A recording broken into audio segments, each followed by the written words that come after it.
খুদে স্কুল পড়ুয়াদের নিয়ে যাওয়ার সময় দুর্ঘটনার কবলে পড়ল টোটো। দুর্ঘটনায় খুদে স্কুল পড়ুয়া এবং অভিভাবক সহ বেশ কয়েকজন জখম হয়েছেন। তাদের মধ্যে বেশ কয়েকজন আশঙ্কাজনক বলেও খবর মিলেছে। মঙ্গলবার দুপুরে ফাঁসি দেওয়ার গোয়ালটুলি মোড় সংলগ্ন একটি মিশনারি স্কুলের কাছে দুর্ঘটনাটি ঘটেছে। খবর পেয়ে ফাঁসি দেওয়া থানার পুলিশ ঘটনাস্থলে পৌঁছায়। পুলিশ ভ্যানে জখমদের উদ্ধার করে প্রথমে ফাঁসি দেওয়া গ্রামীণ হাসপাতালে চিকিৎসার জন্য নিয়ে যাওয়া হয়। জখম খুদেরা ওই মিশনারি স্কুলের পড়ুয়া বলেই জানা গিয়েছে।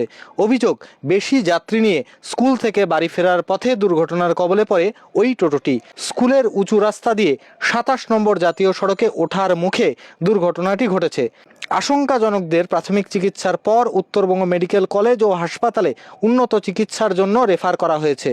টোটোতে মোট ১১ জন যাত্রী ছিলেন।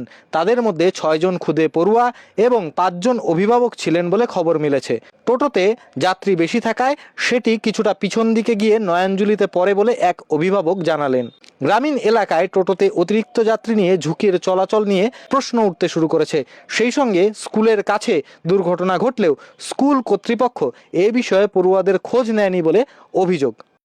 টোটোটা মানে উপরে উঠতে গিয়ে মানে রাস্তা দিয়ে পিছাইতে আস্তে পিছাইতে গর্তে পড়ে গেছে। উল্টায়